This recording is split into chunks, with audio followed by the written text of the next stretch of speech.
Canes 5-2, and the series is tied. Live post-game show after Game 4. I'm Evan Marinofsky. That is Logan Mullen. Logan, I'm happy to have you on one of these. Maybe you're good luck. Maybe that's what it is. You come I in could, automatically. Great luck.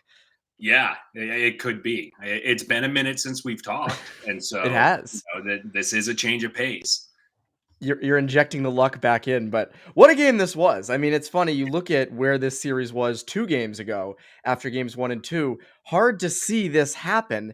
And now the series is tied, which is kind of wild in the sense because, as I said, the first 2 games were so poor. Yeah, And one of the biggest changes made prior to game 3 was the top line being put back together. Bergeron, Marchand on the left, Pastrnak on the right. It clicks. It clicked in game 3. It really clicked in game 4. I mean, that set face-off play, Logan. Like, whew. that's Whew. there are going to be a lot of youth coaches showing that to kids for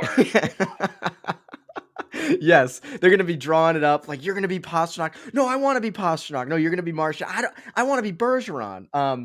But it's funny. It's past even that set play, and I think this was something that was said a lot going into the series. Is the Hurricanes don't have a similar line. They're very deep, but they don't have a star-studded line that can really shut down Bergeron, Marchand, and Pastrnak.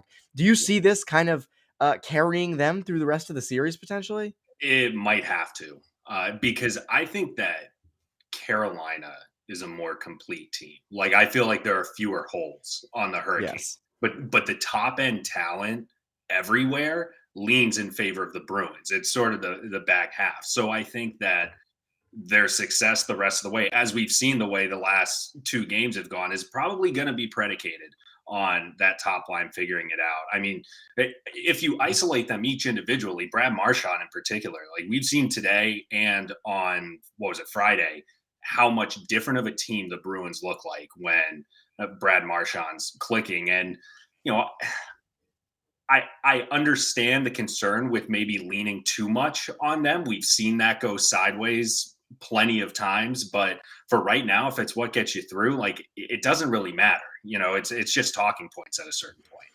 If you win this series, who cares? Like you can go Yeah. back to for the next series, you can go back to the depth aspect and put Pastrnak back on the second line. Because as we've both said, the second line of Hall, Holla has really not been a big factor in this series. Holla, and if you want to put Smith on the right side or whomever, or DeBrusque, it's not terrific. That line does not excite people the way that I think they'd like to be excited. But if you're going to be carried by your top line, so be it. Like if it wins you the series, who cares?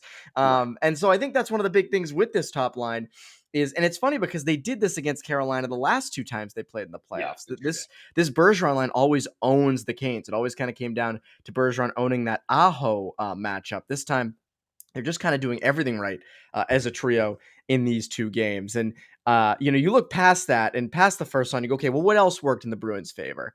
I think the number one thing that worked in the Bruins' favor in game 4, the Hurricanes combusted. Oh Yeah. my God, Logan. I mean, no, they blew up. And it really Well, started with Tony D. yeah, Classic Tony it always DeAngelo does. doing stupid stuff.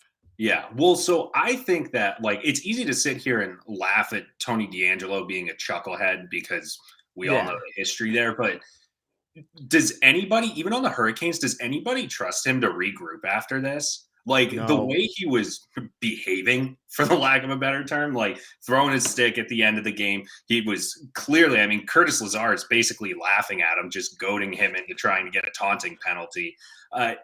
I have no reason to believe that he's going to be able to set that aside for the rest of the series. And for all of his faults as a human and as a player, like Tony DeAngelo is still very skilled. So if you've Oh, taken him yeah. out of this game because you completely rattled him, then that's going to be a very important byproduct the rest of the way. And, you talk about previous Hurricane series. Everybody knew it was over when, what was it, 19, when Justin Williams started committing stupid penalties. Like everything Dougie unraveled Hamilton. for the Hurricanes once the Bruins get in their head. And this game, Dougie was another. Dougie was another. he was another. So you've seen it enough now with the way that the Bruins play the Hurricanes that half the battle for them seems to be luring the Hurricanes into doing stupid stuff. And today they did that. And now Rod Brindamore has to spend the next 48 hours trying to figure out how to tell Tony DeAngelo, stop doing dumb shit and figure out how to dial it back in. Because if he's unglued the rest of the way, the Hurricanes are host. He's on their top pairing. Yeah. He's on their power play. I do think he can be reeled in for game 5 solely because it's in Carolina. He's not getting booed every time he touches the puck. Yeah. The fans are technically on his side. So I think game 5 he might be fine. He might not. I mean, he's Tony DeAngelo. Like, this is not like a regular player. This is someone who's a very interesting special case. And again, a lot of people on Twitter who even said they weren't great lip readers were saying they thought Martian was calling him a racist, which clearly got under his skin. Like, Yeah. that stuff clearly worked. As you said, he came unglued. By the way, kudos to Martian for the A+ chirps. That is, Yeah. I just imagine Martian preparing for the series after he does his film, like looking up like dirt on every player. Probably didn't take long to find dirt on Tony D. But I do think that, again, a game 5 for DeAngelo might be a little bit easier. It's more game 6. So that's why it makes this game 5 that much more important. Because if the Bruins can find a way to win that game 5, then you are the favorite. And they have not been the favorite for much of this series, if at all. Because I know coming into this series, it was fairly close.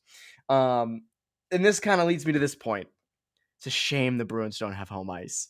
It's a shame because, if you just, again, granted it's the first, 2 games at 2 games away, 2 games at home. It would probably feel better for a lot of Bruins fans. It would feel good for the Bruins if they had the opportunity to have game 7 at home. And I think that's going to be an interesting case where suddenly, maybe you lose game 5 in Carolina, you win game 6, and this is the 2011 Cup final all over again. And you're Right. having to win on the road. Not easy. Yeah, I mean, I don't know. I feel like if you're the Bruins, you've got to just figure out a way to win game 5 on the road. Like, if I'm them, I don't like and there's a certain level of like, yeah, no kidding, but they don't want to come back to Boston needing to win game 6 and then needing to win again on the road. I don't know. Like, I don't want to overstate the impact of home ice. Like, clearly there was buzz in Boston that helped. I do think that genuinely had. I mean, Tony DeAngelo was in the penalty box barking at a fan. Like, clearly the home ice part worked, but the Bruins just got the brake speed off of them the first couple of games. So at a certain point, it's like, well, I don't know if I'm going to sit here and put that much on the road venue rather than the fact that the Bruins are just objectively bad. So I don't know. I struggle to read into that too much just because, it's the playoffs and the excuse making's kind of over. So Yeah. I don't know. That's a tough one because there's a real correlation causation thing going on there. Like, did the Bruins get walloped in Carolina because they couldn't handle the crowd? Like, I hesitate to believe that, but Yeah, probably not. It would be two-faced to me to be like, well, that's why they ran the Hurricanes out of the building the last 30 minutes today. I do think, though, it hurts them in the sense of the line matchups. You don't get to For put sure. Bergeron in the favorable matchups. You got to have him go up against Stahl for an entire game. I think that aspect of it is the real kicker.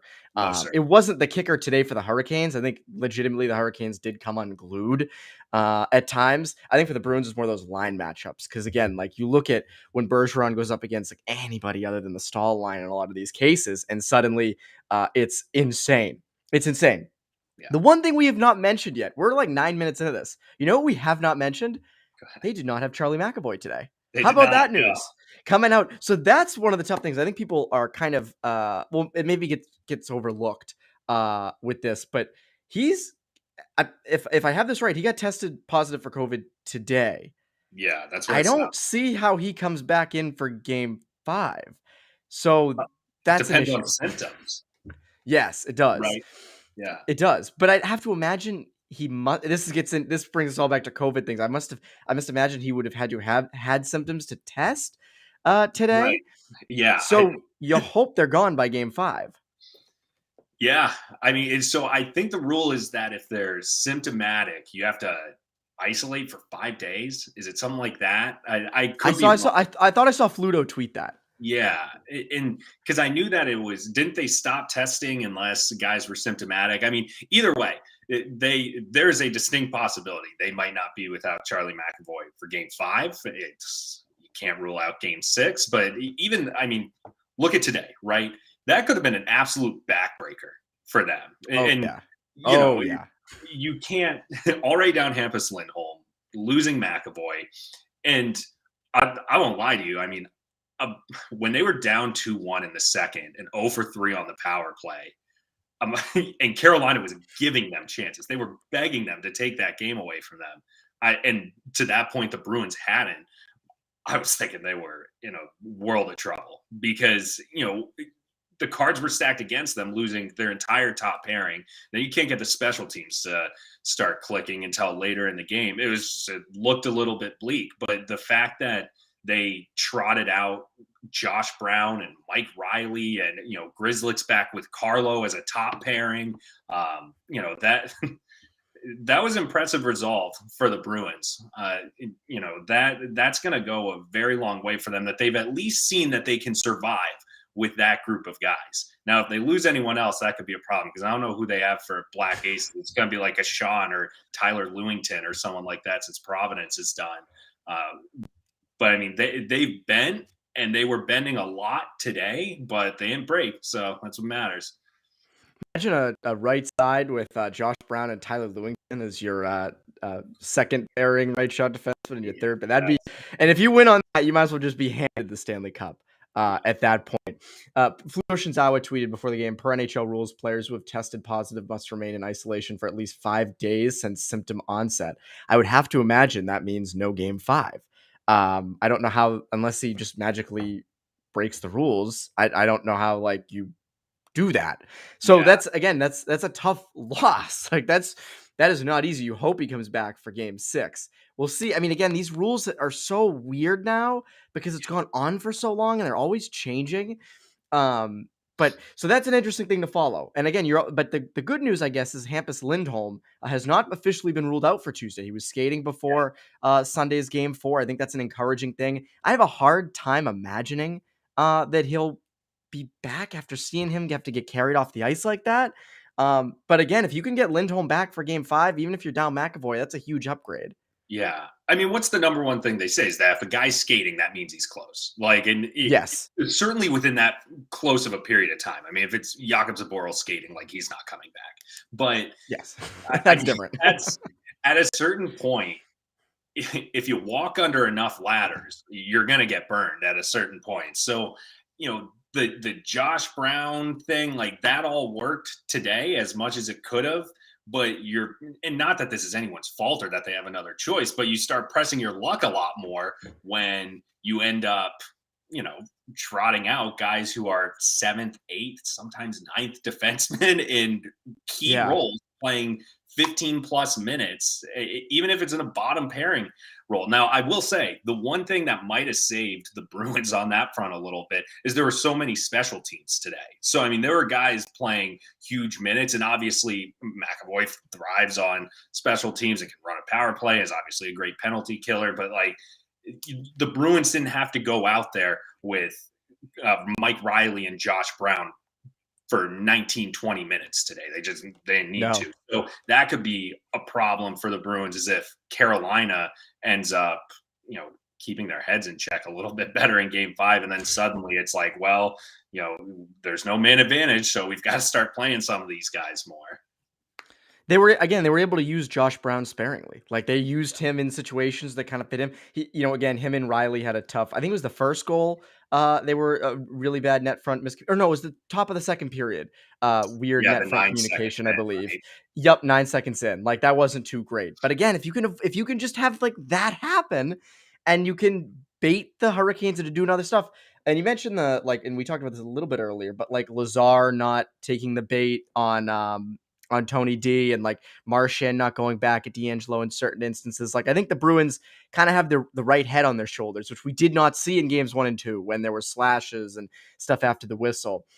You also look at Bergeron getting clipped in the eye. I'm curious if who was it who clipped him in the eye? I was so focused on Bergeron that I totally Was it missed who. Aho?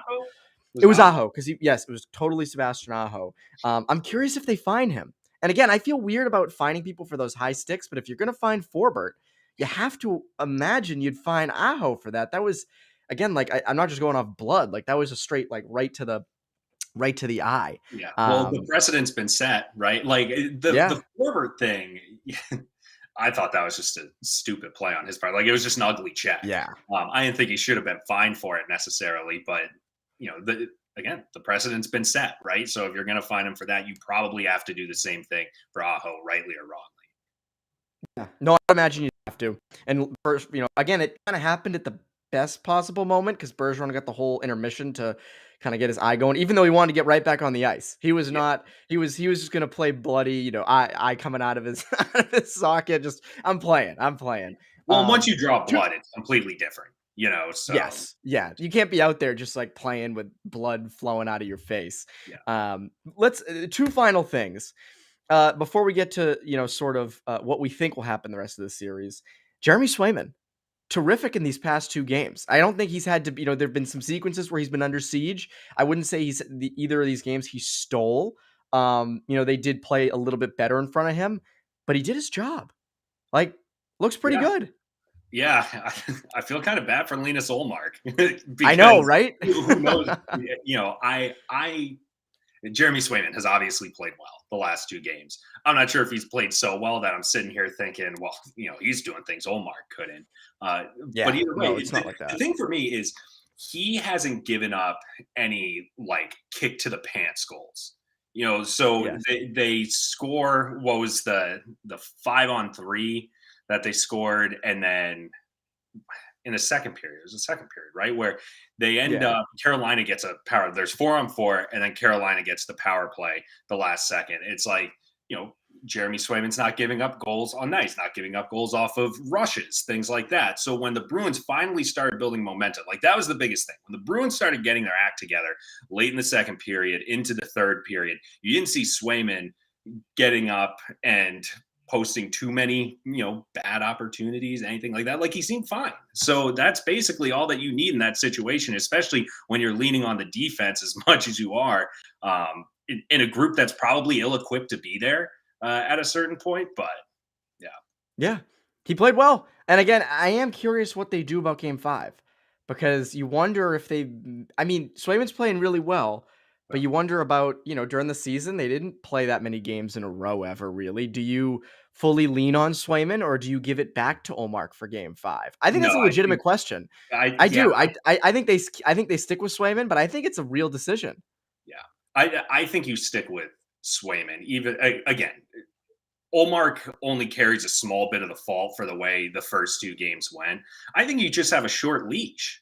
Like that's, Yeah. okay, Swayman gives up one ugly one, depends on how ugly it is, but then maybe you think about, changing course. But if you're the Bruins, like you're probably trying not to disrupt much at this point. Yeah, I know. I just look at it from the perspective of like during they have not played many games in a row. You wonder if they kind of go back and forth.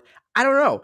Now, again, I'm with you. I think Swayman should be the starter for Game 5. I don't think it'd be really stupid to kind of disrupt that. But I'd kind of see their point, right? Like going back and forth, keeping guys fresh, trying to play the right guy. Now, maybe that might be over managing. That might be completely over coaching, where you're like trying to pick the right guy. You're like Alex Cora in the lineup, just trying to pick the right guy at the right time, which really isn't how you manage your goaltenders. But I think it's a decision. I think it's a decision. I don't know. Interesting I, thing. it just feels to me like too much of a media narrative, and it's like I understand why it's there because they set the precedent this year when they were switching off pretty much every game, and there weren't many extended stretches where you had one goalie that was going 3-4 plus games. But I don't know, like Swayman played in the NCAA and he played in the AHL briefly, where there are periods of time where you're used to playing like 3 days in a row. So Yeah. it's not like this is totally foreign to him, and it's not like it's been so long since he's had to do that. He's also young, so I'm not too worried about like stamina or recovery or anything like that. So for me, And he's the chillest. He's the chillest guy in net.